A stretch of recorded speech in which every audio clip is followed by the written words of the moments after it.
Bismillahirrahmanirrahim. Assalamualaikum warahmatullahi wabarakatuh. Alhamdulillah, nahmaduhu wa nasta'inuhu wa nastaghfiruh.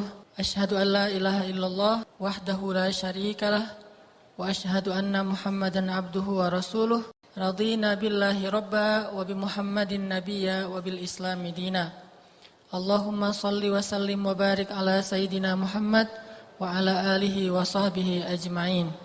Rabbi syrah li sadri wa yassir li amri wahlul 'uqdatam min lisani yafqahu qawli. Teman-teman yang dirahmati Allah Subhanahu wa taala, alhamdulillah saya bersyukur secara pribadi merasa senang sekali bisa kembali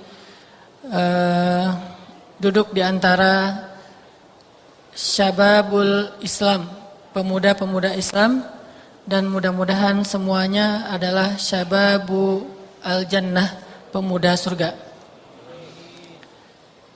Dan insya Allah nanti di dalam surga atau di padang mahsyar akan digolongkan di dalam barisan atau di bawah bendera Ali bin Abi Thalib, Yahya alaihissalam, Isa alaihissalam, dan para anak-anak muda lainnya yang diridhai Allah Subhanahu wa taala. Malam ini kita ngebahas tema tentang break atau istirahat. Tema ini saya ambil terinspirasi dari sebuah hadis Nabi SAW ketika Nabi bersama para sahabat menggali parit Khandak. Ini terjadi dalam perang Khandak atau perang Ahzab, kalau teman-teman baca sirah. Jadi waktu itu kaum muslimin dapat berita dari mata-mata bahwa orang-orang kafir Quraisy sedang mengumpulkan koalisi dari berbagai macam kabilah untuk menyerang kota Madinah. Dan menurut bocoran dari mata-mata, jumlah mereka itu puluhan ribu. Dan dengan jumlah yang sekian banyak itu, kecil sekali kaum muslimin bisa memenangkan peperangan secara logika manusia. Dalam suasana yang begitu tegang dan mereka hanya punya waktu kurang lebih 1 minggu untuk bersiap-siap menghadapi musuh yang udah mulai berangkat, karena baru ketahuan itu ketika musuh sudah mulai berangkat. Dari luar itu ada orang Quraisy dengan koalisinya yang sangat besar, dari dalam itu ada orang munafik, dan dari sebelah atau tetangga itu ada orang-orang Yahudi yang semuanya bersatu untuk menyerang kaum muslimin di kota Madinah. Dan orang Quraisy waktu itu sedang on fire, sedang dalam keadaan pede. Kenapa? Baru aja beberapa waktu yang lalu mereka merasa menang dalam perang Uhud. Jadi lagi pede banget nih. Beda dengan perang Uhud, mereka lagi down karena habis kekalahan di perang Badar. Sedangkan perang Ahzab, mereka merasa lagi semangat, lagi pede, lagi yakin banget akan bisa mengalahkan kaum muslimin. Ditambah lagi sekarang jumlahnya berlipat kali lebih banyak daripada di perang Uhud. Kondisi ini berbeda sekali dengan kondisi kaum muslimin di Madinah, yang mereka juga belum lupa dengan peristiwa perang Uhud. Kita nggak bilang kalah. Kalau versi orang kafir mereka menang, tapi versi kaum muslimin kita tidak kalah. Makanya dalam bahasa ulama, perang Uhud itu tidak disebut kekalahan Uhud, tetapi disebut musibah perang Uhud. Disebut sebagai musibah dalam perang Uhud, tidak disebut kekalahan dalam perang Uhud. Karena kalau kita baca cerita panjangnya, sebetulnya kaum muslimin menang, cuma menangnya agak kebobolan, 2-1 gitu. Kalau perang Badar menang telak, kalau ini sempat kebobolan dulu terus menang lagi. Artinya kaum muslimin ketika mau terjadi perang Ahzab itu dalam keadaan belum lupa, mungkin tidak trauma karena seorang mukmin tidak sampai trauma, cuman belum lupa dengan apa yang pernah mereka alami di dalam perang Uhud. Apalagi ketika nanya, siapa yang memimpin pasukan itu? Khalid bin Walid. Waktu itu Khalid bin Walid belum masuk Islam, dan untuk kedua kalinya dia akan menyerang kaum muslimin setelah kemarin keberhasilan dia di dalam perang Uhud. Sehingga kaum muslimin dalam keadaan sedang masih duka cita dengan musibah perang Uhud, ditambah lagi belum lupa dengan cerita perang Uhud, apa yang terjadi di perang Uhud, bagaimana mereka luka-luka, belum bahkan lukanya juga belum sembuh total gitu. Apalagi yang luka-luka parah seperti Ummu Imarah atau Ummu Umarah, dan beliau belum sembuh total dari lukanya. Termasuk juga beberapa orang sahabat yang kehilangan ayah atau saudaranya, belum hilang rasa sedihnya, tapi sekarang dapat berita akan diserang dengan jumlah yang lebih besar. Ini kalau dalam bahasa Said Qutb dalam kitab Fi Dhilal Quran disebut dengan perang mental sebetulnya. Bukan perang fisik. Yang lebih besar dalam perang Ahzab itu bukan perang fisik, justru yang paling besar itu perang mental. Dan Allah merekam di dalam surat Al-Ahzab dengan kalimat wa tadhunnuna billahi dzunun. Dan kalian berprasangka kepada Allah dengan prasangka-prasangka yang tidak benar. Prasangka kepada Allah maksudnya gimana kalau kita kalah, gimana kalau kita terbunuh, gimana kalau kota Madinah dikuasai mereka, gimana nanti kalau kita meninggalkan anak dan istri kita dalam keadaan yatim dan janda dan seterusnya. Zunun, berpikir dengan pikiran-pikiran yang negatif. Saking mulai terganggu perasaan dan mental para sahabat gara-gara berita akan diserang oleh jumlah yang sangat besar. Waktunya cuma 1 minggu. Akhirnya Rasulullah memanggil beberapa orang sahabat yang dikenal dengan istilah ahli syura, orang yang diajak bermusyawarah. Rasulullah bertanya kepada mereka, ini gimana nih menurut pendapat kalian? Sampai kita tahu adegan seorang sahabat yang namanya Salman Al-Farisi. Salman Al-Farisi kemudian angkat tangan mengatakan, ya Rasul, kami kalau di Persia berperang, kalau misalnya dikepung, maka kami akan menggali parit sebagai benteng. Lalu sahabat yang lain diam, tidak ada yang mengusulkan ide yang lebih baik dari itu. Kemudian Nabi mengatakan, kalau gitu kita akan lakukan apa yang dikatakan oleh Salman. Mulailah para sahabat mengatur bagaimana cara menggali parit, karena nggak mungkin menggali parit sekeliling kota Madinah dalam waktu 1 minggu. Kan kota Madinah gede, setidaknya 4 kali Masjid Nabawi yang sekarang. Dan itu untuk menggali parit mengelilingi kota Madinah dalam waktu 1 minggu mustahil. Ditambah lagi tanah di Madinah itu bukan seperti tanah di Bandung. Tanah di kita itu tanah, kalau di sana mah batu dan batu-batu kerikil sama bongkahan batu gunung. Sehingga kalau mereka menggali parit berarti mereka melubangi batu-batu sebetulnya. Dan jumlah kaum muslimin sedikit. Dan banyak dari mereka yang masih terluka gara-gara perang Uhud. Akhirnya mereka buatlah beberapa titik yang akan digali parit, sisanya tidak digali. Karena ada yang ketutup oleh bukit, ada juga yang mungkin akan dijaga oleh pasang badan oleh para sahabat. Mulailah proyek penggalian parit Khandaq. Dan kita tahu peristiwa menggali parit Khandaq itu peristiwa yang membuat orang-orang munafik ketahuan. Jadi kelihatan gitu, mana mukmin, mana munafik justru pas menggali parit Khandaq. Kenapa? Orang munafik nggak mau capek. Ngomongnya tuh keren banget. Kalau lagi ngomong itu, kalau lagi takbir tuh kayaknya paling semangat untuk berjihad. Begitu dihadapkan dengan realitas, mereka mundur. Kalau kita baca di surat Al-Ahzab itu bahasa mereka, wah kita nggak mungkin menang kata mereka. Udah mundur, menggembosi atau menyiutkan semangat para sahabat yang mukmin. Wah kalian rugi aja, gali-gali parit Khandaq, nggak akan berhasil, nggak akan dapat sesuai dengan target kalian, apalagi cuma punya waktu seminggu, dan seterusnya. Makin down mental para sahabat. Udahlah menggalinya, ada yang pakai jarinya sendiri, ada yang pakai skrup, ada yang ngangkat batu-batu yang udah dipecahkan itu bukan pakai karung, bukan pakai alat-alat berat, tapi ngangkatnya itu pakai baju jubah mereka. Jadi jubahnya diangkat ke atas, taruh batu-batu terus bawa ke dalam, gali lagi, terus kayak gitu. Dalam keadaan mentalnya sebetulnya masih belum yakin, bisa nggak ya kita menggali parit Khandaq? Belum lagi ancaman musuh yang sebentar lagi mau datang, belum lagi diciutkan semangatnya oleh orang-orang munafik. Nabi SAW waktu itu melihat para sahabat kayaknya kurang percaya diri nih. Dan mereka masih berpikir logis. Gali sih menggali parit Khandaq, sampai dalam menggali parit Khandaq itu ada sahabat yang terjatuh ketimpa dengan batu dan bawaan dia sendiri saking lemahnya. Belum lagi mereka berpuasa. Kondisi yang sangat sulit. Sampai Nabi SAW beberapa orang sahabat juga berpuasa dan tidak tahu harus berbuka puasa pakai apa karena saking sulitnya. Cuma minum air sama makan paling-paling 1 butir kurma dibagi berdua. Ini kondisi yang sangat sulit. Setiap hari harus menggali parit khandak dari mulai subuh sampai isya. Terus setiap hari kejar target karena seminggu lagi harus berperang.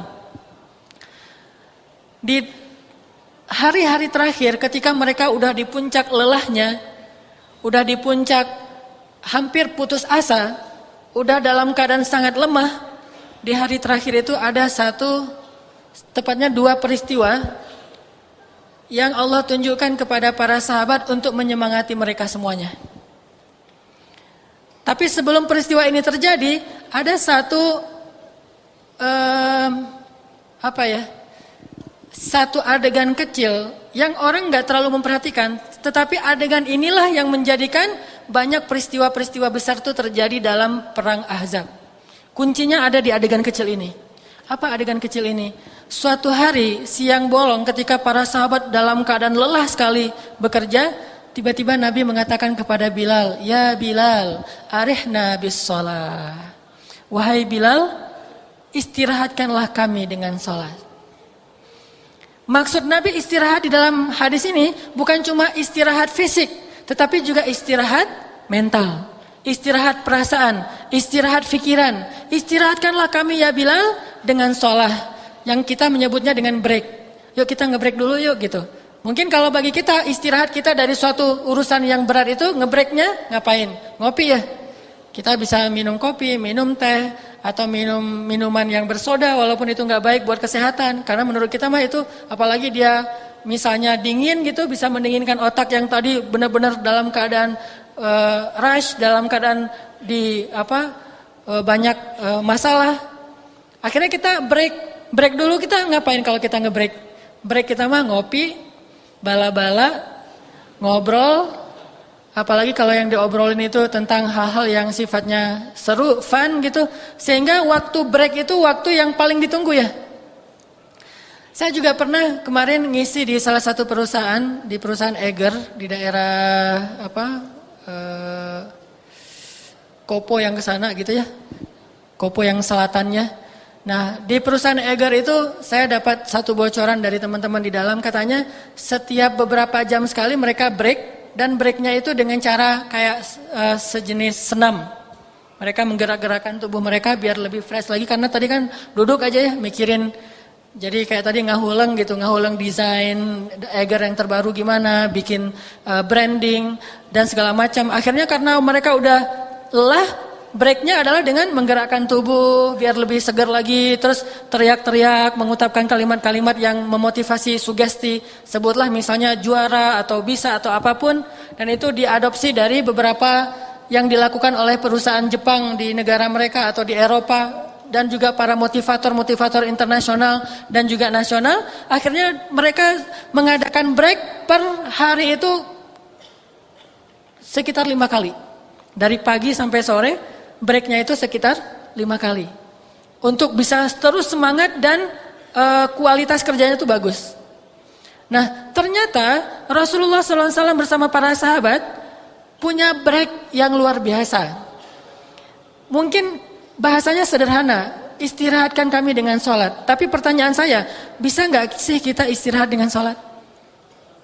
Kalimatnya sederhana kan? Istirahatkanlah kami dengan sholat. Tapi jujurnya, apakah kita ngerasain sholat itu sebagai istirahat? Sehingga semangat kita untuk sholat 5 waktu itu seperti semangat orang break ketika dia kerja dalam keadaan susah, ketika dia kerja dengan stres, ketika dia kerja dengan tekanan. Apakah dia akan merasakan sholat itu nyamannya, semangatnya untuk sholat seperti semangatnya untuk break? Kalau ibarat anak SD mah atau anak sekolah, begitu suara bel semuanya bahagia ya. Saya belum pernah mendengar ada cerita anak ketika bel, aduh bel kenapa emang bel? Saya nggak suka istirahat, sukanya belajar. Jarang kan ya? Teman-teman pernah nggak kayak gitu? Pas bel terus bete gitu? Pernah? Kalau saya mah jujur mah nggak pernah. Justru saya kalau bel tuh bahagia banget. Apalagi bel pulang. Kan ada kode tuh.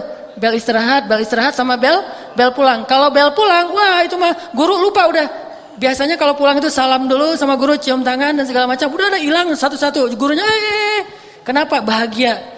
Padahal pulang ke rumah gitu-gitu aja, nggak ada yang sesuatu yang luar biasa. Rutinitas lagi, paling nanti disuruh ngaji atau disuruh beresin ternak-ternak ayam atau bebek di belakang rumah atau apa. Tapi tetap aja itu dianggap sesuatu yang lebih free daripada di dalam kelas. Sehingga begitu terdengar suara bel, bahagia semuanya.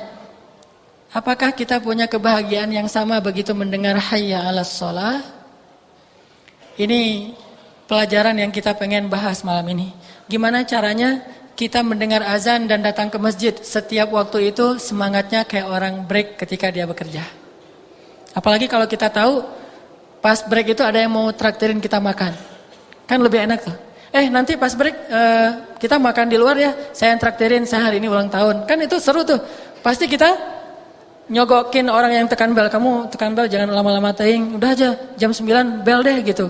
Padahal harusnya belnya jam 10. Kenapa? Pengen cepat break. Atau gurunya kadang-kadang telat datang ke sekolah tapi muridnya udah bubar. Kenapa? Guru sakit. Ada isu gitu ya. Kan di sekolah kita mah suka ada isu. Sampai kadang-kadang isunya itu dibuat-buat. Saya di sekolah mah bahkan kita kadang-kadang melakukan istighosah, mendoakan supaya guru sakit. Apalagi kalau besok pelajaran kimia, fisika, wah itu malamnya kita tahajud. Ya Allah, mudah-mudahan dia sakit. Pas besok paginya berita, misalnya Pak Rudi tuh. Pak Rudi nggak bisa datang hari ini. Kenapa, sakit ya? Enggak, lagi ada rapat misalnya atau lagi ada apa gitu. Wah itu merdeka itu udah. Atau yang buat kita merdeka juga pelajaran olahraga. Tapi paling ilfil ya pelajaran olahraga yang kita ekspektasinya bakalan di lapangan, tiba-tiba katanya hari ini teori. Wah itu mah ilfil banget ya. Tapi kalau benar-benar lapangan, itu seru tuh. Mau main apapun terserah, yang penting keluar kelas. Saking semangatnya untuk break free gitu. Apakah kita punya soul feel yang sama dengan itu ketika kita mau melaksanakan sholat? Kalau nggak punya, kita harus banyak belajar. Karena berarti bagi kita sholat itu belum ala bidzikrillahi tatmainnul qulub. Bukankah dengan mengingat Allah hati menjadi tenang? Atau Allah berfirman, khuliqal insan halu'a idza massahu syarr jazua wa idza massahul khair manu'a illal musallin. Manusia itu jazua manu'a. Kalau dalam ilmu psikiater disebut dengan bipolar disorder. Apa tuh bipolar disorder? Punya dua kepribadian. Kalau lagi senang banget sampai lupa diri. Kalau lagi sedih, wah itu marahnya sampai kayak setan gitu. Kan ada sahabat yang sehari jadi malaikat, sehari jadi setan. Itu kata Umar. Ketika ada yang mengatakan, ya Amirul Mukminin, bagaimana kalau si fulan yang menjadi khalifah berikutnya? Kata Umar, jangan, dia mah sehari jadi malaikat, sehari jadi setan. Kalau dia jadi setan, kasihan rakyat saya. Kalau dia jadi malaikat, maka mereka mendapatkan kebaikan. Cuman saya nggak mau nyebut siapa nama sahabat itu. Ini hanya versi Umar. Artinya, gimana caranya biar kita bisa ngedapetin semangat sholat seperti kita semangat ngebreak. Sama kayak tadi, orang halu'a, jazu'a, orangnya nggak stabil emosinya. Apa kata Allah? Illal musallin, yaitu kecuali orang-orang yang sholat. Orang yang sholat itu harusnya emosinya stabil. Kenapa Allah mengatakan dalam ayat yang sangat populer, innas sholata tanha anil fahsya'i wal munkar. Kenapa?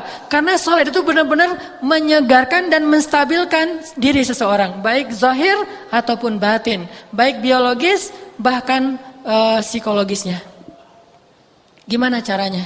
Makanya Nabi mengatakan, ya Bilal, arihna bis sholah. Kata-kata Nabi ini sengaja beliau kencangkan, beliau keraskan supaya sahabat-sahabat pada dengar. Begitu Nabi mengatakan, ya Bilal, arihna bis sholah. Sahabat sadar, oh iya ya, kita mah lupa kepada Allah selama ini. Terlalu menghitung-hitung dengan logika kita sendiri. Terlalu ngebaper. Lupa bahwa Allah Subhanahu Wa Taala itu di pihak kita dan tidak di pihak musuh gitu. Kalau Allah di pihak kita, mau musuhnya seisi bumi, nggak penting. Bukankah Nabi mengatakan, ya gulam, ihfazillah yahfazka.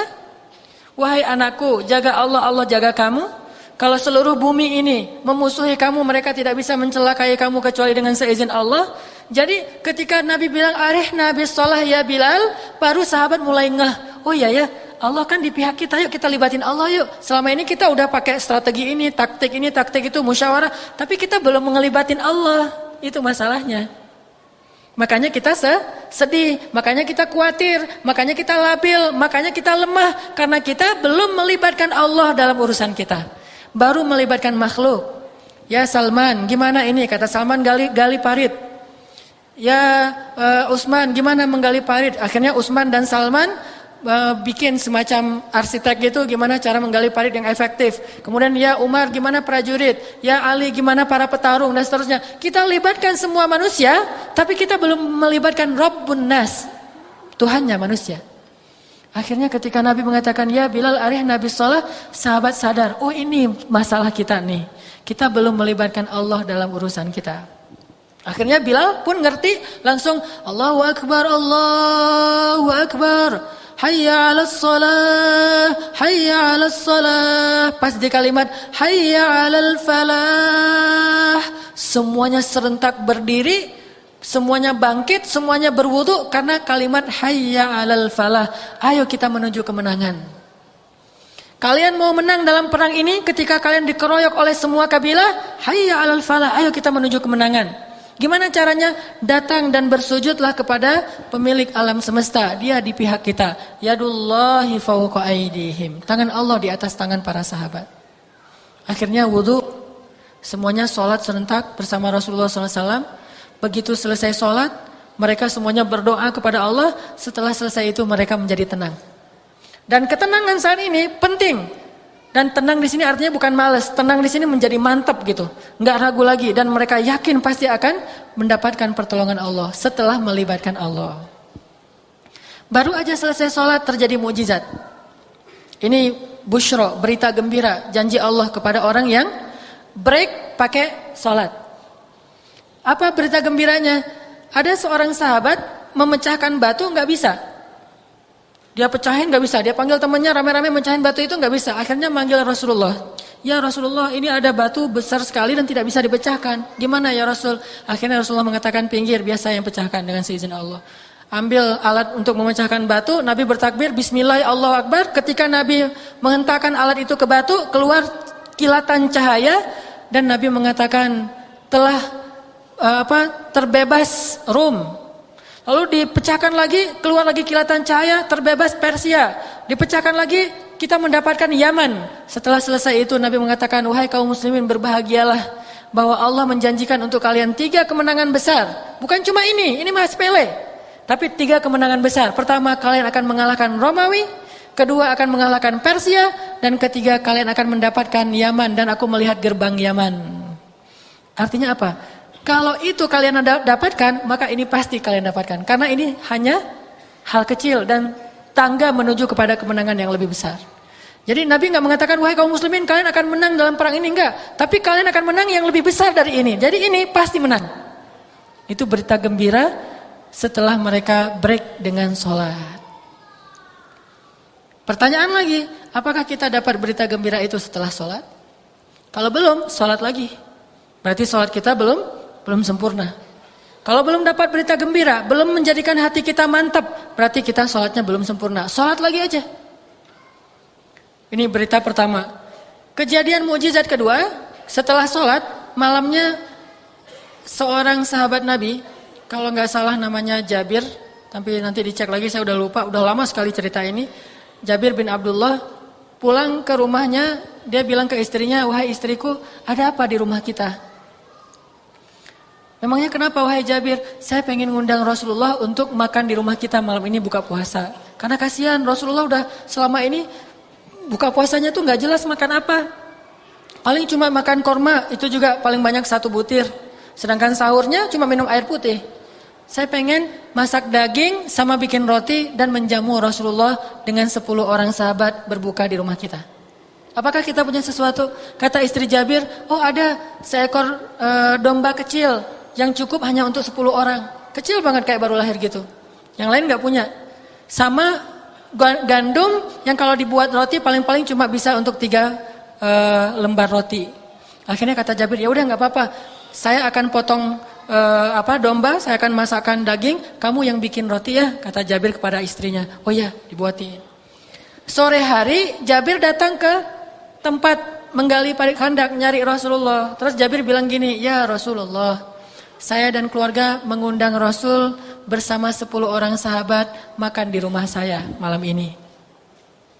Siapa yang diundang? Rasul bersama 10 orang sahabat makan di rumah saya malam ini. Rasulullah mengatakan, benar wahai Jabir? Benar ya Rasul. Langsung Rasulullah saking kegirangan, Rasulullah berdiri. Terus Rasulullah bilang, wahai kaum muslimin. Itu ada ratusan sahabat loh.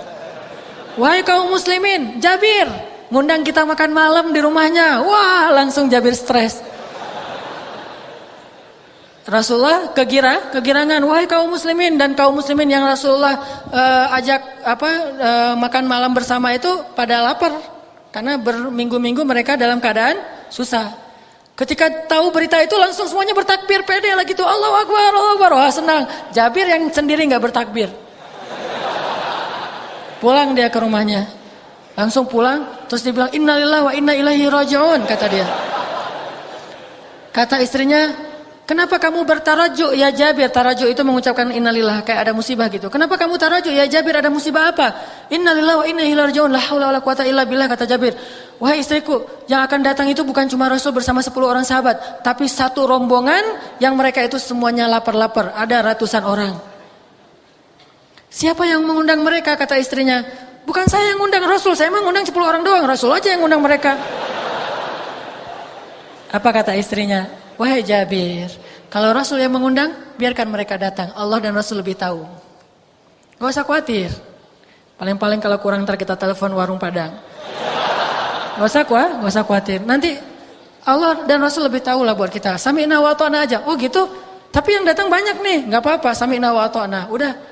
Begitu datang rumah Jabir kecil lagi, datang rame-rame. Wah, udah siap nih, masak apa Bir? Gitu ya. Akhirnya Jabir ngelirik istrinya nih, gimana nih yang datang rame?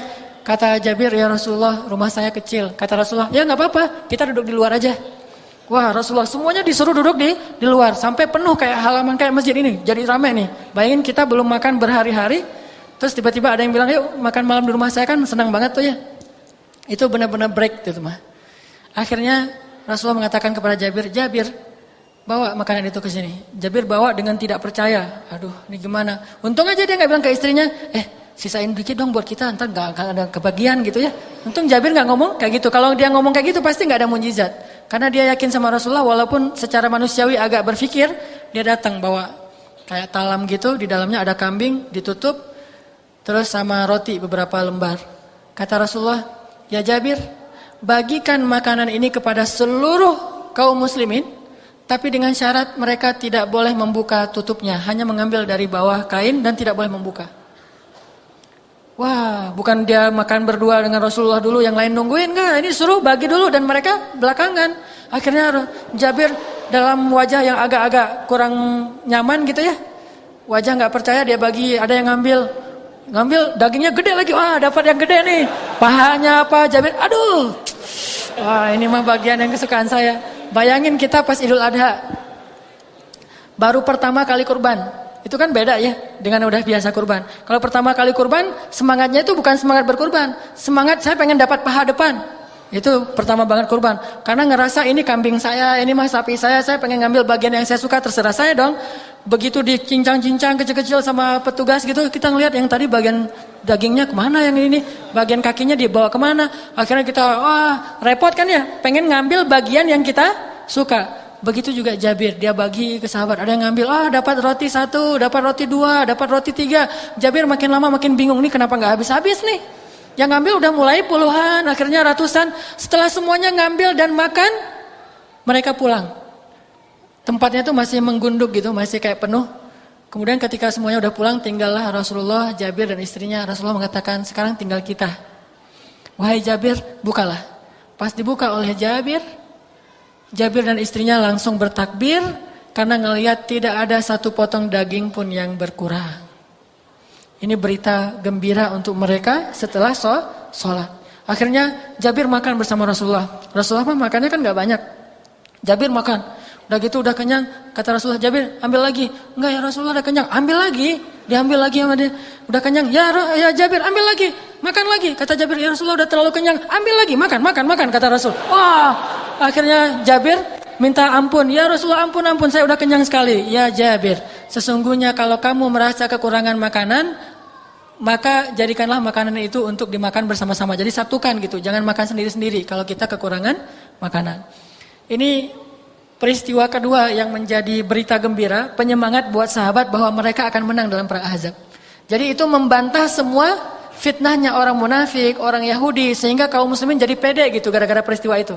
Selalu kayak gitu, kalau kita baca sejarah perang bersama Rasul, ketika sahabat down, Allah kasih banyak sekali kejadian-kejadian yang membangkitkan semangat mereka. Dan termasuk salah satu kejadiannya itu kayak ketika perang Badar, turun hujan pada waktu subuh, saat para sahabat banyak yang harus mandi janabah dan harus berwudu untuk sholat subuh.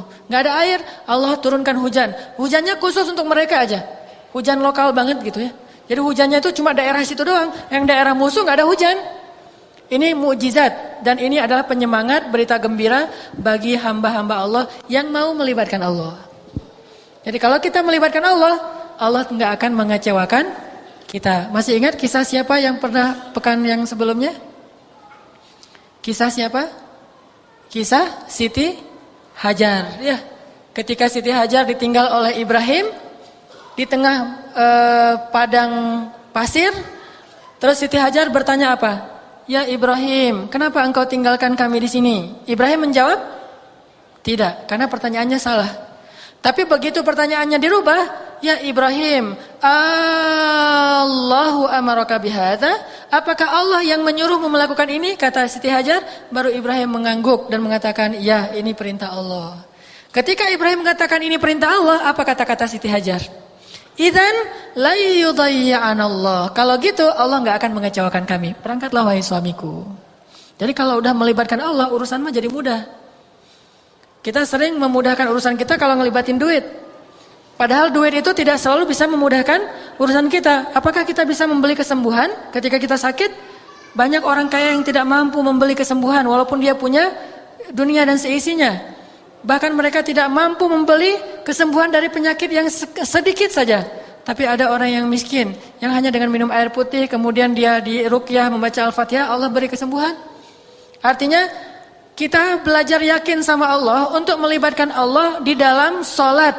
Jadi sholat itu cara kita melibatkan Allah dalam urusan kita. Kalau kayak gitu, insya Allah kita akan ngerasain sholat itu sesuatu yang break banget, solusi banget, refresh. Sholat itu benar-benar istirahat, sholat itu benar-benar menenangkan. Kenapa? Karena saya akan melibatkan pencipta alam semesta dalam urusan saya. Udah, azan? Insya Allah nanti kita lanjutkan kisah-kisah tentang bagaimana sahabat dan para tabi'in bisa menjadikan sholat itu sebagai break atau rohah. Sehingga mudah-mudahan kita bisa meniru mereka dalam sholat-sholat kita. Insya Allah kita lanjutkan setelah sholat isya. Bismillahirrahmanirrahim. Teman-teman yang dirahmati Allah Subhanahu wa taala, kita lanjutkan kajian kita tentang menjadikan sholat dan zikir itu sebagai break dalam hidup kita. Gimana caranya kita ngerasain semangat pergi ke masjid atau semangat menyebut nama Allah, semangat melibatkan Allah itu kayak semangat kita nge-break ketika kita dalam bekerja atau mungkin break me time kalau untuk kita pribadi gitu ya, butuh me time ketika kita penat dengan urusan keluarga, kita penat dengan urusan pekerjaan, kita capek dengan berbagai macam masalah, akhirnya kita butuh waktu untuk sendiri. Kita butuh me time atau mungkin kita butuh waktu untuk berdua dengan pasangan kita, sehingga kita mungkin jalan kemana, makan di mana, nonton apa dan seterusnya. Itu kan semangat gitu ya. Bahkan kalau udah dijadwalin, misalnya kalau malam minggu besok kita misalnya mau nonton film misalnya. Itu belum kejadian tapi udah bisa bikin break di hati kita. Udah bisa bikin lega gitu. Walaupun kita punya banyak beban, tapi pas tahu minggu besok kita mau jalan nih, kan jadi nyaman ya. Sebesar apapun masalah kita, tetap aja semangat. Kenapa bisa gitu? Karena kita nganggap nonton itu break. Nonton itu refreshing buat kita. Bisa benar-benar menyegarkan semangat kita. Atau kalau teman yang senang musik misalnya. Gimana semangatnya kita misalnya pas tahu datang grup-grup musik idola kita. Sebutlah kalau anak-anak reggae misalnya datang grup musik reggae yang dari Brazil gitu atau dari Jamaika datang ke Indonesia, atau anak-anak rock atau NoFX misalnya datang untuk anak-anak punk rock misalnya atau duet sama manggung bareng dengan Rosemary. Wah kan itu kan kapan gitu ya. Terus beli tiket, udah gitu kita lihat tiketnya setiap hari, dilihat lagi tiketnya, padahal tanggalnya udah dihafal tapi masih ada dilihat terus. Kenapa? Karena kita ngerasa itu sesuatu yang benar-benar bisa nyelesain atau bisa menenangkan kita. Atau siang hari ketika malamnya kita akan nonton bola final Liga Champion antara Real Madrid melawan Manchester United misalnya. Siang itu kan kita udah nyiapin kopi, udah nyiapin kacang, udah nyiapin cemilan-cemilan, udah ngajak teman-teman kita kalau perlu nontonnya itu yang layarnya agak gede gitu. Nontonnya bareng-bareng, gak akan tidur. Wah, kita udah planning, udah bikin rundown-nya, udah bikin itinerary-nya, kita bakalan ngapain, sehingga siangnya aja kita udah semangat gitu. Padahal nontonnya masih ntar malam, tapi dari siangnya kita udah semangat. Dan kita akan ngelakuin hal-hal yang mungkin bagi orang, ngapain sih gitu-gitu amat, bagi kita asik tuh. Kenapa? Karena kita nganggap itu sesuatu yang break, yang benar-benar ada semangat breaknya bagi kita, ada semangat seru, nyantai, asik, nyaman buat kita. Orang nonton Persib misalnya, sebagai orang Bandung kan, kalau Persib lagi main, apalagi lawannya tetangga misalnya kan ya, wah itu kan semangatnya semangat perjuangan 45 kan, rela mati itu. Udah gitu kita hujan, panas, nggak penting, nggak ada cerita kenapa nggak ikut nonton Persib, hujan, itu nggak pernah dengar kan? Malu malah kalau dia ngomong nggak nonton Persib gara-gara hujan. Jadi nggak ada alasan hujan. Walaupun sholat di masjid itu sebetulnya hujan itu alasan yang dibolehkan dalam agama untuk tidak ke masjid loh. Ada nggak alasan bagi teman-teman bobotoh hujan nggak perlu nonton di stadion, nonton di rumah aja? Nggak kan? Saking luar biasanya semangat kita untuk nonton di stadion bola. Jadi hujan malah makin seru. Makin hujan itu makin keren gitu. Hujan, tiketnya habis, itu bukan masalah. Mau hujan, mau tiketnya habis, mau jalannya jauh dari luar kota dan segala macam, mau misalnya dihadang sama musuh atau apapun istilahnya, itu bukan masalah. Kenapa? Kita nganggap itu sebagai sesuatu yang seru buat kita. Bisa nggak kita punya semangat yang kayak gitu ketika kita mendengar suara azan? Atau yang paling dekat gini deh. Bisa nggak ya setiap waktu azan itu semangat kita mendengar atau menunggu waktu azan tuh kayak semangat kita nunggu azan maghrib ketika sedang berpuasa. Tuh kan azan paling indah tuh kan azan maghrib ketika bulan puasa ya. Itu azan paling indah. Gimana pun muazinnya biasa aja itu nggak masalah. Kalau azan yang lain kan kita kadang-kadang sok-sok mengkritik muazin gitu. Muazinnya nggak enakan, saya malas ke masjid alasannya muazin. Tapi kalau buka puasa, muazinnya kakek-kakek, anak kecil yang baru belajar. Malah kita bersyukur kalau ada anak kecil yang iseng belajar azan. Jam 5 lebih dikit gitu, Allahu Akbar, wah buka gitu. Ada alasan, nanti pas ternyata salah, ya gak apa-apa udah makan, Alhamdulillah gitu kan. Azan paling indah itu azan maghrib ketika puasa. Hari Senin, hari Kamis, bulan Ramadan, tanggal 9 Zulhijjah. Itu azan maghrib terindah yang kayaknya yang gak tahu saya doang atau teman-teman ngerasain juga. Saya mah ngerasain itu azan maghrib paling indah. Ditunggu-tunggu gitu. Nih azan kok belum azan aja padahal udah mau gelap nih. Lihat jam, dikit-dikit lihat jam. Pengen banget azan. Begitu azan langsung. Malah belum azan juga udah dipegang di sini nih. Begitu udah mendekati azan taruh di sini. Pas azan langsung. Saking udah gak sabaran nunggu azan. Bisa gak kita punya semangat menunggu azan yang kayak gitu tapi untuk waktu-waktu yang lain? Menjelang zuhur, kok belum azan ya? Aduh, bentar lagi mau azan harusnya nih. Kok belum dikumandangin azan? Langsung wudu, datang ke masjid, nungguin. Bayangin, ada seorang tabi'in. Ini dikenal dengan istilah Sayyidut Tabi'in. Pemimpinnya para tabi'in. Namanya Sa'id Ibnu Al-Musayyib atau Al-Musayyab. Sa'id Ibnu Al-Musayyib ini 30 tahun mendengar azan di dalam masjid.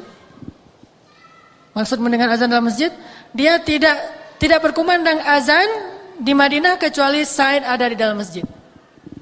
Gak pernah ngedengerin azan di tempat wudu tuh gak pernah. Apalagi di rumah. Di tempat wudhu aja nggak pernah. Selalu mendengar azan di dalam masjid. Begitu azan pasti ada sa'i di dalamnya. 30 tahun. Dan 40 tahun sholat nggak pernah melihat punggung orang. Artinya sholatnya di soft pertama terus. Nggak pernah ngelihat punggung orang. Nggak pernah di soft kedua apalagi soft belakangan. 50 tahun sholat berjamaah di masjid dari takbiratul ihram bersama imam. Jadi 30 tahun azannya di dalam masjid, 40 tahun sholatnya di soft pertama, dan 50 tahun dia sholat selalu takbiratul ihram bareng dengan imam. Saking semangatnya Sa'id ibnul al-Musayyib untuk melaksanakan sholat. Bagi dia sholat itu udah mungkin bisa kita bilang kayak konser buat kita. Sholat itu sesuatu yang ditunggu-tunggu banget, dibela-belain. Bahkan mau bayar berapapun dia rela, yang penting dia bisa sholat tepat waktu dan berjamaah di masjid. Ini gimana sih punya semangat yang kayak gini? Sampai kita akhirnya bisa ketika mendengar suara azan itu bahagia gitu. Ketika menyebut nama Allah itu jadi tenang. Ketika disebut nama Allah kita dengar dari orang lain, kita jadi mantap.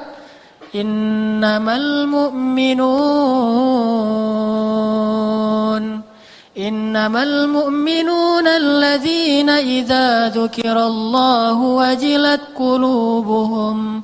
Mukmin yang sebenarnya jika disebut nama Allah hatinya gemetar. Wa idza tuliyat 'alaihim ayatuhu zadathum imana. Kalau dibacakan ayat Allah, imannya bertambah. Wa 'ala rabbihim yatawakkalun. Bertawakal kepada Allah Subhanahu wa taala, berserah diri kepada Allah. Bisa enggak sih pas dengar azan kalimat Allahu Akbar, Allahu Akbar, langsung gemetar hatinya, gemetar rindu gitu. Kita pengen banget, saya pribadi tuh pengen banget begitu dengan azan tuh rindu gitu. Aduh dipanggil sama kekasih saya nih, langsung wudhu, langsung datang ke masjid dengan perasaan berbunga-bunga, bahagia, dipanggil. Kayak kita di miss call oleh calon kita. Saya bilang calon ya. Kalau saya mah di miss call sama istri. Tapi beda sih di miss call sama istri sama calon gitu beda. Di miss call sama calon itu lebih cepet datangnya gitu ya. Di miss call sama istri ini pasti mau nagih uang bulanan ini mah. Coba bayangin di miss call oleh istri kita, di miss call oleh calon kita, atau mungkin bagi sebagian orang di miss call oleh pacarnya. Itu miss call tuh di capture sama dia. Lagi miss call keluar suara dia yayang gitu ya, capture, langsung capture. Jam, tanggal dan segala macam di capture, wah bangga dilihat-lihat. Sekali dapat SMS dihafal SMS-nya. Cuma satu SMS yang dia nggak berani hafal, lo gue N, itu nggak dihafal sama dia. SMS putus. Kalau SMS ya saya terima atau apapun lah bahasanya, saya belum pernah diterima soalnya ya. Jadi nggak tahu gimana sih rasanya diterima nembak gitu. Bilang aku suka lo sama kamu mau nggak jadi pacar aku? Terus dia jawabnya gimana sih? Kalau ya saya soalnya keseringan dibilang enggak sih soalnya jadi nggak. Jadi nggak ngerti rasanya iya tuh gimana gitu. Satu-satunya ya yang saya dapatin itu ya menikah. Alhamdulillah gara-gara itu jadi terjaga. Kalau iya untuk jadi pacar belum pernah, jadi nggak tahu rasanya gimana gitu. Yang sering itu enggak malas gitu banget sih sama saya. Jadi gimana bahagianya kita mendapatkan panggilan dari orang yang menurut kita cintai, kekasih kita, idola kita dan seterusnya. Bayangin gak usah kekasih, idola kita aja nge-like postingan kita kan bahagia banget tuh.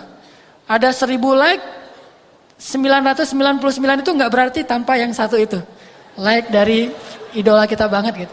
Wah ternyata dia nge-like saya loh gitu. Langsung nunjukin postingan berikutnya apa, like itu yang diposting gitu. Jadi dapat like dari yang kita idolain itu di capture, di posting lagi. Di like lagi sama dia 2 kali, akhirnya dia males juga, akhirnya dia unfollow.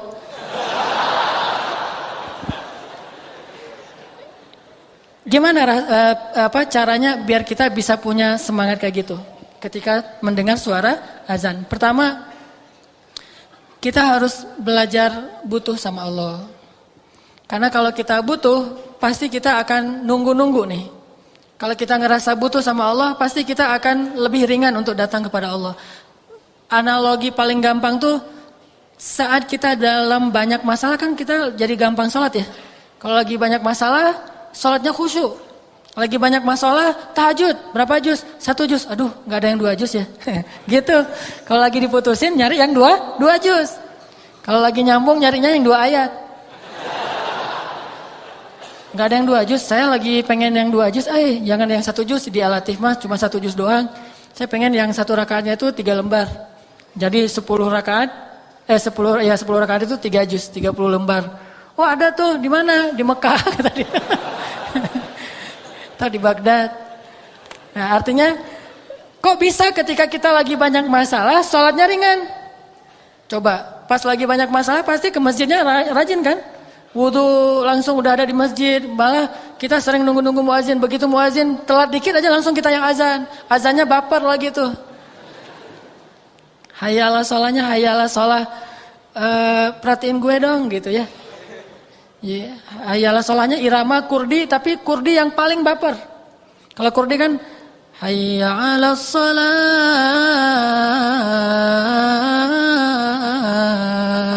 Ini lebih baper dari itu.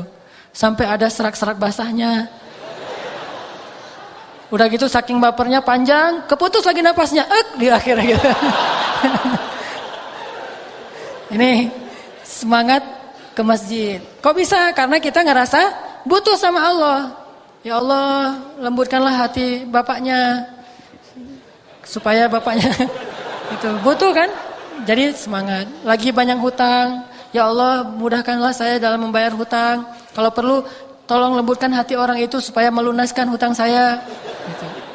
Ini kan gara-gara kita butuh. Cuman kenapa kita selalu ngerasa butuhnya pas lagi ada masalah? Bukankah hidup kita itu sebetulnya dalam banyak masalah?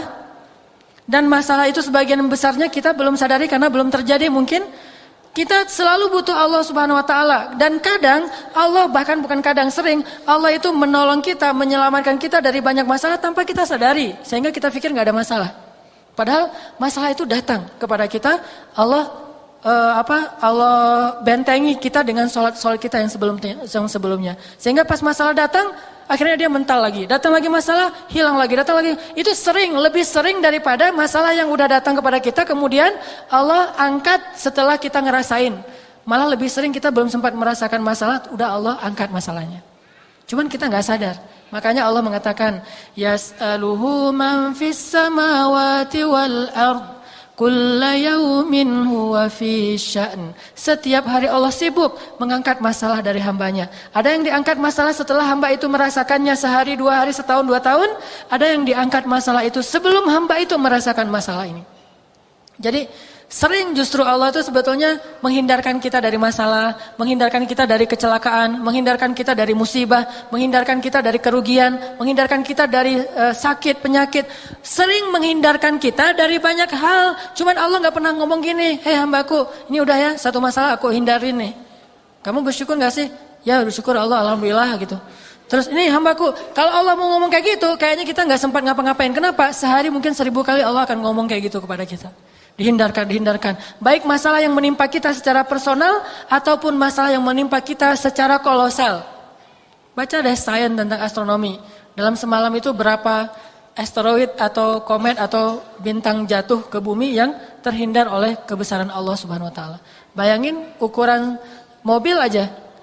Walaupun ukurannya gede terus sampai bumi karena terkikis oleh gravitasi jadi seukuran mobil kena rumah kita, kan lumayan tuh. Bayangin, kalau Allah tidak menghindarkan. Makanya Allah mengatakan di dalam Al-Quran, bagaimana kami menjaga kalian dari langit dan dari bumi di dalam surat Al-Muluk. Apakah kalian merasa aman? Padahal Allah Subhanahu wa taala lah yang menjaga kalian di langit dan di bumi. Terus siapa yang memberi kalian minuman, memberi kalian udara dan segala macam. Allah tuh banyak ngasih kebaikan buat kita. Yang harusnya kemarin kita ketularan dengan penyakit seseorang, tapi Allah hindarkan kita nggak ketularan, yang ketularan teman kita. Akhirnya kita jadi menjenguk dia, bukan dia yang menjenguk kita. Kok bisa? Kita nggak sadar aja. Bukankah kita sering harusnya menjenguk dijenguk oleh teman kita, malah kita yang menjenguk dia kan ya? Sama kayak saya sama teman pergi misalnya lagi ke Batu Karas. Ternyata kita sama-sama digigit nyamuk di sana mah. Nyamuk DBD. Pas udah digigit nyamuk, pulang, baru di jalan dia udah sakit. Akhirnya pas sampai di Bandung, saya ngejenguk dia. Walaupun seminggu kemudian dia jenguk saya sih. Tapi setidaknya harusnya, mungkin bukan saya doang, saya, dia, dan beberapa teman yang lain rata-rata pernah kegigit nyamuk lah, karena di sana banyak nyamuk. Cuma kenapa kita berdua doang yang sakit, walaupun dia duluan kemudian saya. Bayangin kalau yang lain juga kena. Yang lain yang nggak kena DB itu mungkin ngerasa saya mah nggak kena sakit. Padahal mungkin dia pantas juga untuk dirawat di rumah sakit, tapi Allah menghindarkan musibah itu dari dia. Dia aja nggak sadar. Dan itu sering terjadi dalam hidup kita. Maka kita harus selalu ngerasa butuh 24 jam dalam sehari, setiap detik kita butuh kepada Allah. Sehingga setiap kali Allah panggil, udah saya emang butuh sama Allah, udah datang ke Allah. Apalagi memang nyata-nyatanya secara zahir, emang kita punya banyak masalah. Wajah-wajah kita kan wajah-wajah bermasalah nih, banyak masalah gitu. Ketika kita lagi ngerasa sangat banyak masalah, maka sholat itu harusnya benar-benar jadi break kita dari masalah-masalah kita. Nggak nyaman hatinya, perasaannya, lagi tadi mungkin baru rame dengan pasangan, baru dimarahin sama orang tua, baru ada masalah sama teman, baru ngalamin sesuatu yang nggak nyaman, hayalah sholat, udah datang aja ke Allah, karena ngerasa butuh. Karena kita yakin begitu kita datang kepada Allah, kita libatkan Allah, Allah akan ikut menolong kita dalam masalah kita, itu pasti. Tapi kalau kita nggak pernah ngelibatin Allah, nggak usah nuntut-nuntut Allah. Allah nggak akan bilang, emangnya kamu ngelibatin saya? Bukankah kamu nggak pernah datang ketika saya panggil? Atau datangnya males-malesan, sekedar menunaikan kewajiban doang, dan itu juga belum tentu sah? Coba datang sebagai orang yang butuh kepada Allah, pasti kita akan ngerasa lebih nyaman, lebih semangat untuk sholat. Dan kalau perlu gini aja nih, begitu azan ingat masalah. Apa yang kita pengen, masalah mana yang kita pengen tuntasin dulu. Pas Allahu Akbar, Allahu Akbar. Wah, saya pengen lamar kerja. Datang ke Allah. Allah, saya pengen dapat kerjaan yang halal. Udah. Besok Allahu Akbar, Allahu Akbar. Saya baru ketemu cewek, cuma saya nggak tahu namanya, nyari di mana ya? Ya tanya ke Allah aja deh, gitu. Datang ke Allah, ya Allah, mudah-mudahan saya ketemu lagi dengan dia. Kalau kedua kali ini saya nggak akan sia-siakan nih kesempatannya nih. Langsung PDKT, kenalan gitu ya. Yang pertama tadi kan agak-agak jaim. Ngeliat-lihat sekali, atau ngelihatnya lewat spion. Tapi kalau yang ini mah, wah udah nggak ada basa-basi, Neng, boleh tukar nomor HP gitu. Ya boleh, ternyata dia kasih nomor handphonenya, nomor handphone yang udah expired. Pas ditelepon, nomornya tidak terpasang gitu ya. Jadi akhirnya nggak nyambung. Minta ke Allah, terus Allahu Akbar lagi. Saya pengen punya anak, Allahu Akbar lagi. Saya pengen apa gitu. Setiap Allahu Akbar minimal belajar ada pengennya dulu deh. Dan insya Allah selalu kita butuh Allah. Dan gak usah khawatir, pedagang banget sih. Asal datang ke Allah minta sesuatu. Gak masalah. Allah itu suka dimintai. Allah itu suka dicurhatin. Allah itu suka kalau hambanya itu merengek di hadapan Allah. Istilah bahasa Arabnya itu ilhah. Allah itu suka kepada hamba yang suka ilhah, merengek. Allah gitu. Ngomong, ada apa ya abdi, ada apa? Allah ini ada masalah dikit nih. Kenapa? Aduh saya mah jerawatan Allah, gimana ya caranya? Ini bukan main-main ya. Kenapa? Karena Nabi bilang apa? Mintalah kepada Allah walaupun garam. Jadi kalau urusan sepele kayak garam aja minta ke Allah, apalagi urusan jerawat, kan itu lebih berbahaya itu. Menentukan nasib kita kan jerawat mah ya. Apalagi jerawatnya gede di hidung satu, di ini satu, kelihatan banget. Kan menentukan nasib banget. Kamu orangnya jorok, gak mau sama kamu kan gitu ya. Makanya jerawat itu bukan masalah sepele. Kalau garam aja kita minta sama Allah, apalagi bab jerawat. Allah, kenapa wahai hambaku pengen langsing, gitu. Pengen langsing minta sama Allah. Allah, kenapa hambaku pengen ada kumis, udah pakai wadoyok belum keluar-keluar juga, gitu. Minta sama Allah.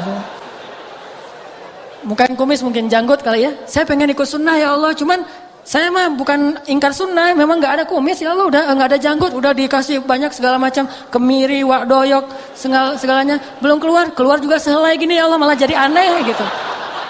Malah jadi aneh. Minta kepada Allah walaupun gak garam. Tapi bukan bermain-main dengan Allah. Karena kita ngerasa Allah mah tempat segala meminta. Semuanya ada di sisi Allah. Kebaikan itu ada semuanya di sisi Allah. Tabarakalladzi biyadihil mulk wa huwa ala kulli syai'in qadir. Ya ayyuhalladzina amanu ista'inu bis sabri was salah. Wahai orang yang beriman, mintalah pertolongan kepada Allah dengan sabar dan salat. Ada masalah? Salat. Ada masalah? Salat. Makanya hadisnya apa kata sahabat? Annan nabiyya idza hasibahul amr fazi'a ila shalah. Nabi itu kalau lagi ada masalah sedikit, salat, segera salat. Kita bisa menyebutnya salat hajat, bisa menyebutnya salat istikharah, bisa menyebutnya salat sunnah mutlak, apapun lah yang penting salat. Ada masalah dikit, salat. Nunggu teman kok enggak datang-datang ya, mudah-mudahan dia enggak kejebak macet, salat aja nunggu sambil nunggu. Apapun, belajar akrab sama Allah gitu. Dikit-dikit miss call Allah gitu. Dikit-dikit telepon Allah, dikit-dikit SMS sama Allah, dikit-dikit curhat sama Allah. Belajar akrab deh sama Allah. Dengan demikian, kita akan ngerasa sholat itu break banget buat kita. Tapi kalau kita nggak akrab sama Allah, nggak break. Kayak kita mau ketemu seseorang yang kita nggak terlalu kenal dan canggung juga, dan kita juga agak nggak terlalu nyaman dengan dia karena banyak hal tentang dia yang kita belum tahu. Akhirnya pas mau ketemu dia kan jadi beban tuh. Kayak kita mau audisi misalnya, apalagi mau audisi gitu. Kita tahu nih hari ini suara saya serak banget nih mau audisi. Ketemu sama Ahmad Dhani, Anang dan segala macam, Agnes Monica gitu kan ya. Terus pas udah lagi audisi, gimana lagu saya, hancur banget atau gimana? Kan gitu nanya gitu. Kata yang lain, kalau aku sih yes, nggak tahu Anang gitu. Nah baru kan jadi... Kalau kita mau ketemu seseorang yang kita nggak kenal, kita takut, kita nggak akrab sama dia, pasti nggak nyaman. Tapi kalau ketemu sama seseorang yang kita sayang, kita cinta, kita akrab, kita udah soulmate banget, pastinya nyaman. Kayak kita mau ketemu teman, ada teman baru, ada teman lama. Teman baru mah belum kenal, mau dikenalin nih. Atau baru kenalan lewat WA atau lewat sosial media, mau kenalan. Kan nggak selalu nyaman ya. Tapi kalau ketemu teman lama yang udah lama nggak ketemu, tapi dia sahabat kita banget, soulmate kita banget, kan di semangat gitu mau datang. Ketemu di mana? Di TSM misalnya. Jam berapa? Jam 1 siang gitu. Nggak masalah. Jam berapa juga? Jam 11 malam, jam 12 malam. Kenapa? Karena nyaman. Kalau kita akrab sama Allah, kita datang ke Allah tuh nyaman. Kalau kita datangnya ke Allah nggak nyaman, pasti kita nggak akrab sama Allah. Kenapa nggak akrab sama Allah? Jarang curhat sih sama Allah. Kenapa nggak akrab sama Allah? Nggak ngerasa butuh sama Allah. Kenapa nggak akrab sama Allah? Jarang miss call Allah. Coba miss call Allah atau calling Allah deh. Insya Allah akan semakin akrab. Makin akrab ngomongnya makin nyaman. Rabbi wahanal azmu minni washta'ala ar-ra'su syaiba walam akum bidu'aika rabbi syaqiyya. Rabbi inni khiftul mawaliya min warai Rabbi wa kanat imraati aqira Rabbi fahabli min ladunka waliya Rabbi waj'alhu Rabbi radhiya. Kita Rabbi aja terus. Teman kalau berdoa itu manggil Allah itu apa? Ya Allah. Itu kurang akrab. Kalau manggil Allah itu boleh ya Allah tuh, tapi doa ya Allah itu mah doa yang tegas dalam kondisi yang benar-benar sulit ya. Tapi kalau sehari-hari mah pakainya Rabbi, Tuhanku gitu. Sama kayak Sulaiman, Rabbi. Ada masalah dikit, Rabbi. Ada masalah sedikit, Ilahi. Rabbi, Ilahi. Ilahi itu lembut banget. Ilahi. Ngomong gitu, Ilahi. Saya ini lagi ada masalah, Ilahi, saya lagi kayak gini, Ilahi, saya lagi kayak gitu. Terus saja sering-sering, makin sering kita menyebut Ilahi, makin akrab. Makin akrab, makin gampang kita untuk menikmati break sholat kita. Makanya Nabi itu saking akrabnya sama Allah, begitu mendengar suara azan, bahagia. Ali bin Abi Thalib itu mendekati waktu sholat, udah bahagia duluan. Kenapa Ali kok senyum-senyum? Bentar lagi mau ketemu Allah, gitu. Kenapa senyum-senyum? Bentar lagi mau sholat. Kenapa senyum-senyum? Bentar lagi mau azan. Bahagia. Bukan begitu azan. Lah kok azan sih jam segini juga? Bukan. Kenapa? Karena dia akrab sama Allah. Jadi ngerasa butuh, ngerasa akrab. Itu ngebantu banget. Kemudian tips yang kedua. Agar kita bisa nganggap salat itu sebagai break dalam hidup kita. Belajar menikmati sholat. Tentunya kita gak bisa menikmati sholat kalau kita gak tahu makna dari setiap bacaan sholat kita. Teman-teman tahu arti dari setiap bacaan sholat? Mungkin sebagian tahu, sebagiannya enggak. Makanya coba baca dulu deh. Ketika ada waktu senggang, baca arti bacaan sholat. Apa arti inni wajjahtu wajhiya lilladzi fataras samawati wal ard. Apalagi inna sholati wa nusuki wa mahyaya wa mamati lillahi rabbil alamin. Iyyaka na'budu wa iyyaka nasta'in. Subhana rabbiyal azimi wa bihamdih. Rabbana lakal hamdu hamdan katsiran tayyiban mubarakan fi. Apalagi kalau kita tahu bukan cuma artinya, tapi keutamaan dari setiap zikir itu. Itu akan menikmati banget. Kita tahu keutamaannya, sama kayak kita menikmati sebuah lagu yang kita banget. Lagu yang kita banget. Atau film yang kayak ngisahin masa lalu kita. Pernah nonton yang tenggelamnya kapal Van der Wijk? Saya nonton itu kayak nonton diri sendiri misalnya gitu ya. Kenapa? Itu mah saya banget. Akhirnya sekarang saya survive. Jadi sastrawan. Sejak saya jadi sastrawan saya banyak karya-karya. Akhirnya dia jadi datang lagi ke saya pengen balik lagi. Cuman sudah tertutup pintu hati saya buat dia misalnya. Nah coba gimana orang baper nonton film yang dia banget. Karena dia tahu ceritanya, alurnya. Begitu juga baper ketika dengerin lagu yang liriknya dia banget gitu. Kan kadang-kadang ada lagu yang di antara sekian banyak lagu, saking kita banyak wawasan tentang kelaguan, tentang musik, kita kan tahu nih, ini lagu ini saya banget, ini lagu ini kasus yang ini lagu ini kasus ini. Saking dia soul musiknya bagus, ketika ada yang ngundang dia untuk perform, tanya dulu nih masalahnya di sini apa gitu ya. Dia ngasih menu lagu sesuai dengan masalahnya. Kalau lagu tentang pernikahan nanti dia kasih lagu-lagu tentang cinta. Kalau lagu perceraian nanti dia kasih lagu-lagu tentang talak 3 gitu ya. Jadi artinya bisa menghayati. Begitu juga kalau kita menghafal dan tahu makna dari zikir sholat kita. Itu akan jauh lebih menghayati. Apalagi kalau kita tahu fadilahnya. Fadilah membaca surat ini, fadilah membaca zikir ini. Kita akan pakai semua itu termasuk doa ketika sholat. Sesuai dengan masalah. Begitu ada masalah, oh doanya ini. Ada masalah itu doanya. Jadi variatif sholat kita tuh kaya gitu. Enggak monoton itu aja. Asal sujud pasti subhana rabbiyal a'la, subhana rabbiyal a'la. Itu mah udah di luar kepala jadi enggak menghayati. Coba tambahin subhana rabbiyal a'la wa bihamdi plus doa yang kita lagi ada masalah. Contoh masalah hutang gitu. Allahumma inni a'udzubika minal hammi wal hazan wa minal termasuk min ghalabatid dain wa qaharir rijal. Sama kayak saya misalnya sholat menjelang perform. Mau ceramah misalnya. Berarti sholat itu saya doanya apa? Rabbi shrah li sadri wa yassir li amri wahlul 'uqdatam min lisani diulang berkali-kali supaya saya mudah menyampaikan kebenaran yang Al-Qur'an dan hadis sehingga bisa diterima dan menjadi amal jariah. Ini sesuai dengan request kita banget. Artinya kita hafal dan tahu artinya. Dan tahu fadilahnya. Contoh fadilah membaca Rabbana lakal hamdu hamdan katsiran tayyiban mubarakan fih. Itu sama dengan kalau kita baca itu malaikat berebut untuk mencatat, ya. Jadi kalau teman-teman sami Allahu liman hamidah kata imam, Allah mendengar orang yang memujinya. Kan itu artinya sami Allahu liman hamidah. Kalau kita nggak tahu, biasa aja sami Allahu liman hamidah. Tapi kalau kita tahu pas imam bilang sami Allahu liman hamidah. Oh gitu ya. Rabbana walakal hamd gitu kan? Allah mendengar siapa yang memujinya. Langsung kita Rabbana walakal hamd. Ya Allah engkau segala puji bagimu. Kenapa? Karena Allah lagi dengerin nih. Kita menghayati itu. Begitu imam mengatakan Alhamdulillahi Rabbil Alamin. Kita dalam hati mengatakan, ya benar banget Allah segala puji. Semuanya baik di sisi Allah. Ar-Rahmanir Rahim.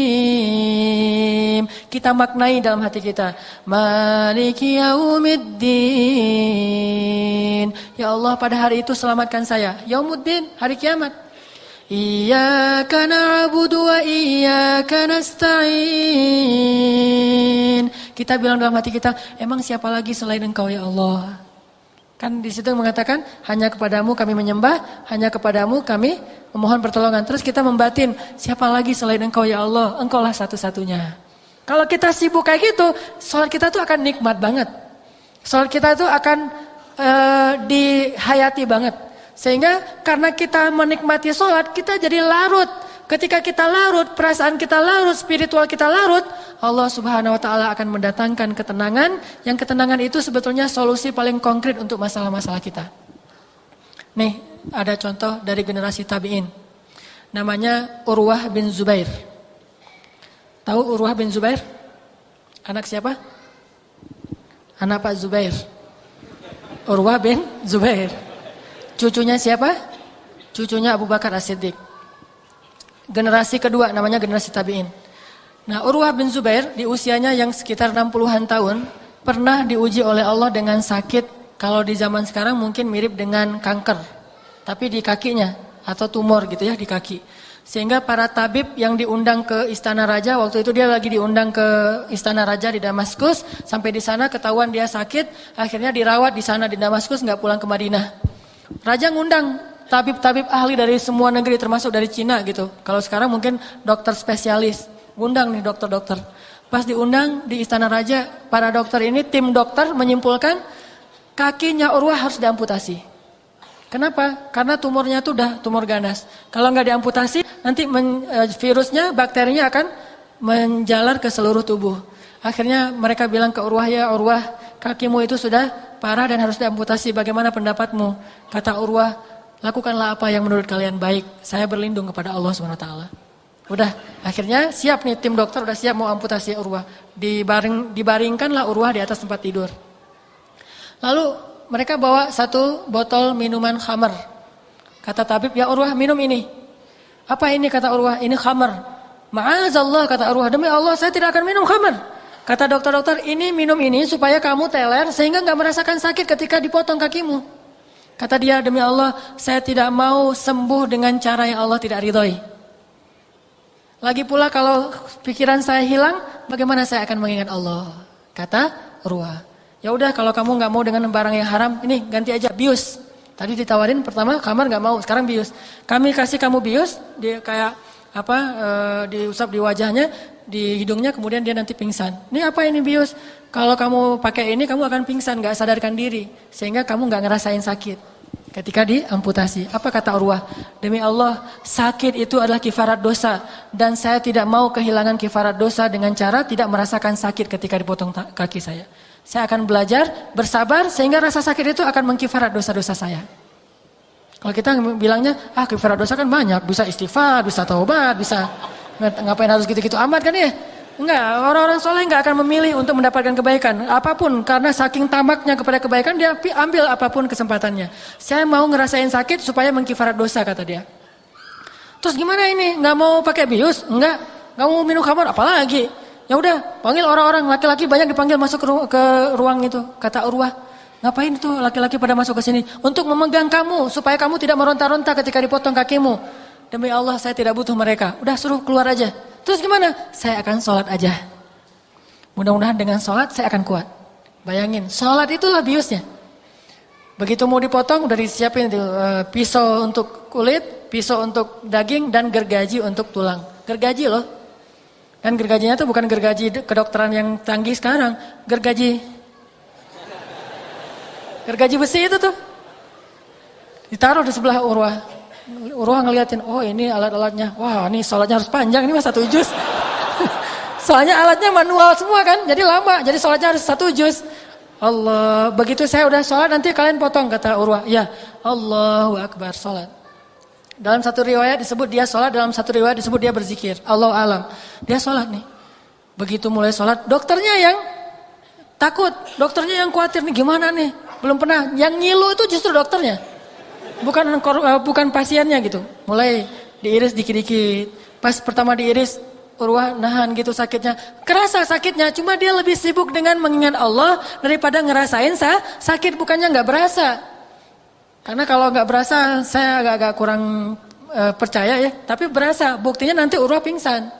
Cuman dia bisa nahan rasa sakit itu gara-gara sholat. Wasta'inu bis sabri was sholat.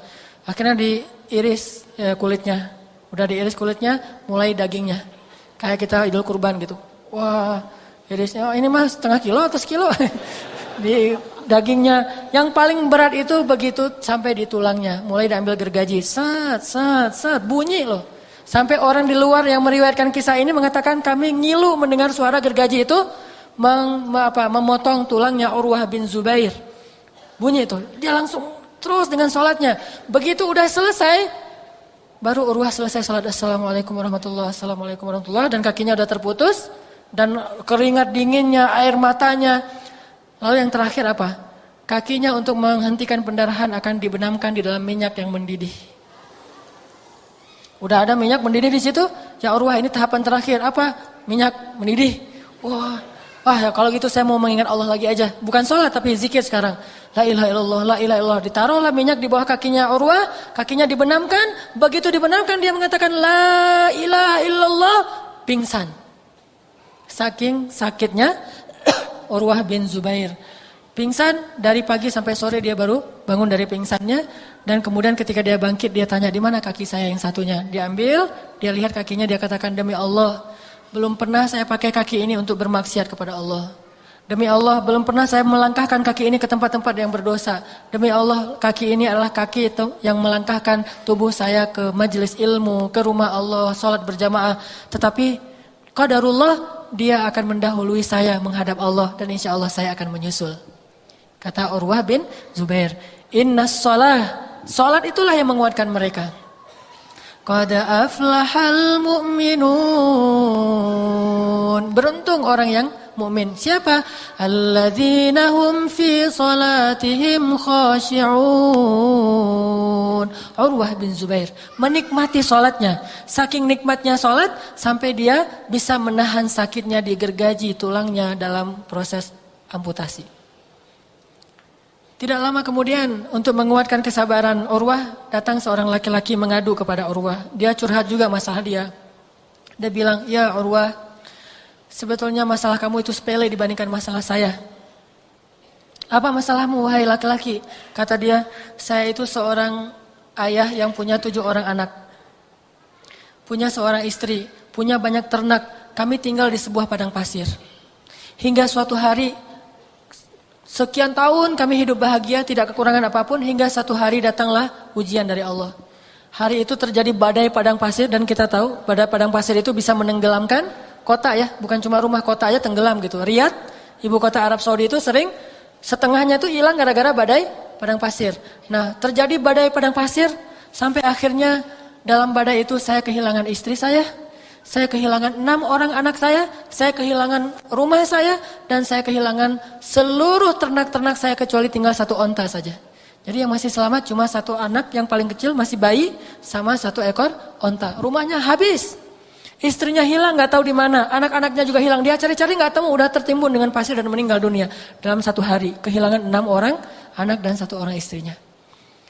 Pas sudah sore akhirnya saya bawa bayi saya naik di atas onta, saya pergi dari negeri itu karena saya tidak sanggup lagi tinggal di sana. Pergi, sore harinya dia pergi. Ketika sampai malam hari anak saya menangis karena pengen susu, pengen makan. Akhirnya saya ambil susu onta, saya minumkan kepada bayi saya. Begitu saya lagi meminumkan susu kepada bayi saya, onta saya pergi, kata dia. Onta saya lari. Akhirnya karena onta itu adalah kendaraan satu-satunya yang kami miliki, saya kejar onta itu, saya tinggalkan anak saya di bawah pohon, saya kejar onta itu, malam hari itu. Di malam ketika habis kejadian musibah, kehilangan istri dan anak-anaknya. Saya kejar onta itu, begitu saya kejar onta, tiba-tiba saya mendengar suara bayi saya menangis kencang, saya lihat ke arah bayi saya, ternyata serigala sudah menerkam kepala bayi saya di depan matanya. Saya kejar serigala itu, dia bawa lari. Bayangin bayi kita, anak laki-laki kita yang paling kecil, satu-satunya yang tersisa, dibawa lari serigala di depan mata kita tuh gimana? Adrenalin kita tuh. Gak usah gitu, ngeliat YouTube yang orang dimakan serigala when animals attack itu kan ya. Kan banyak tuh kasus-kasus termasuk di India yang harimau makan orang gitu kan. Itu aja ngelihatnya, wah jadi panas tubuh kita gara-gara adrenalin kita dipacu kan. Gimana kalau anak sendiri? Dengan rasa sedih yang belum hilang dari tadi siang. Anaknya dibawa oleh serigala, dibawa lari, dikejar. Gak ketemu, pas ketemu ternyata udah dicabik-cabik, udah meninggal dunia dan serigalanya pergi. Sedih lagi dia. Setiap kali dia sedih dia bilang apa? Innalillah wa inna ilaihi raji'un. Alhamdulillah ya ala kulli hal. Segala puji bagi Allah atas segala nikmat. Pokoknya ada aja nikmat walaupun diambil sebagian tapi yang tersisa masih banyak. Dia kehilangan istrinya, innalillahi wa inna ilaihi raji'un. Kehilangan anak-anaknya juga kayak gitu. Kehilangan onta-ontanya juga gitu. Yang terakhir, kehilangan bayinya. Malam itu dia terkatung-katung di tengah padang pasir. Dia cari-cari ontanya. Ketemu nih ternyata lagi nyari-nyari. Ketemu ontanya lagi berdiri di suatu tempat. Dia dekati onta itu. Begitu dia dekati ontanya, dia ditendang oleh onta itu di wajahnya sehingga matanya buta dua-duanya. Di malam yang sama. Buta matanya, ontanya pergi, akhirnya dia berjalan seorang diri, ketemu dengan seorang musafir, dibawalah ke Damaskus. Dan dia ceritakan, dalam satu hari saya kehilangan semua yang saya cintai dalam hidup saya. Istri saya, anak saya, bayi saya, harta saya, rumah saya, unta-unta saya, bahkan kedua mata saya hilang. Dalam satu hari, itu beruntun selama 12 jam berturut-turut. Tapi tahukah apa yang saya ucapkan? Alhamdulillah.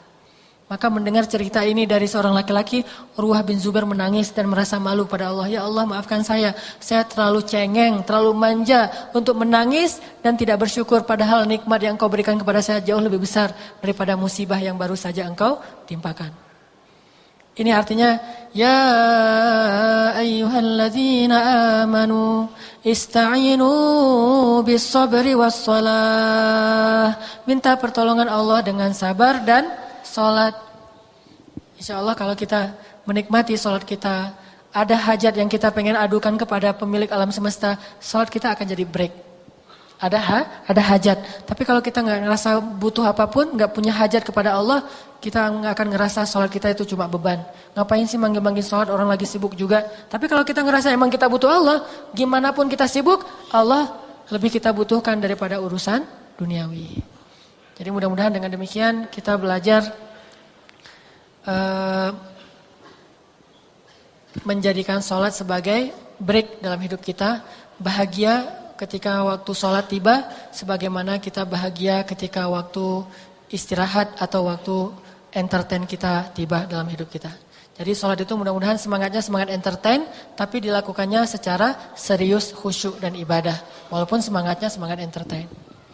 Itulah teman-teman kisah-kisah orang yang menjadikan sholat sebagai rohah, sebagai istirahat, sholat sebagai penyejuk jiwa.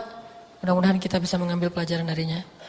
Ini ada permintaan doa dari teman kita namanya Rani yang sedang dirawat di rumah sakit Ujung Berung. Selesai operasi TBC otak. Mudah-mudahan Allah SWT mengangkat penyakitnya dan menggugurkan dosa-dosanya. أعوذ بالله من الشيطان الرجيم بسم الله الرحمن الرحيم الحمد لله رب العالمين حمدا يوافي نعمه ويكافئ مزيده الحمد لله حمدا كثيرا طيبا مباركا فيه الحمد لله على كل نعمة التي أنعمت علينا الحمد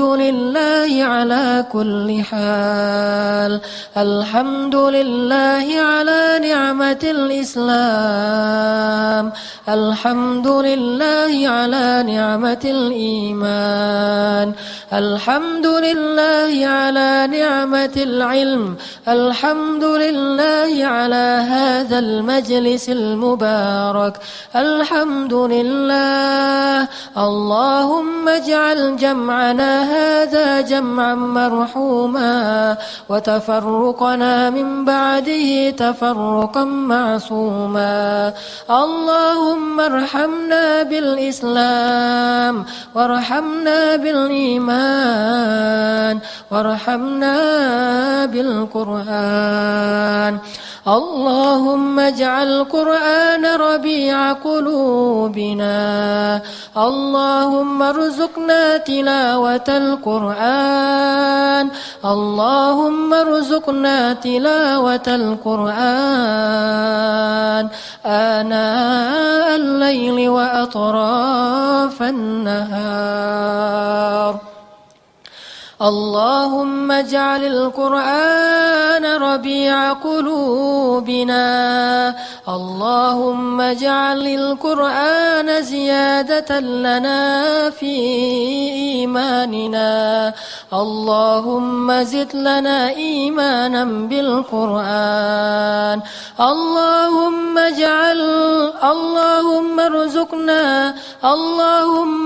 ارزقنا علما نافعا اللهم ارزقنا علما نافعا وقلبا خاشعا ولسانا ذاكرا ولسانا ذاكرا ولسانا ذاكرا وعملا متقبلا. اللهم يسر لنا أمورنا يسر لنا أمورنا. اللهم إنا نسألك حسن الخاتمة ونعوذ بك من سوء الخاتمة.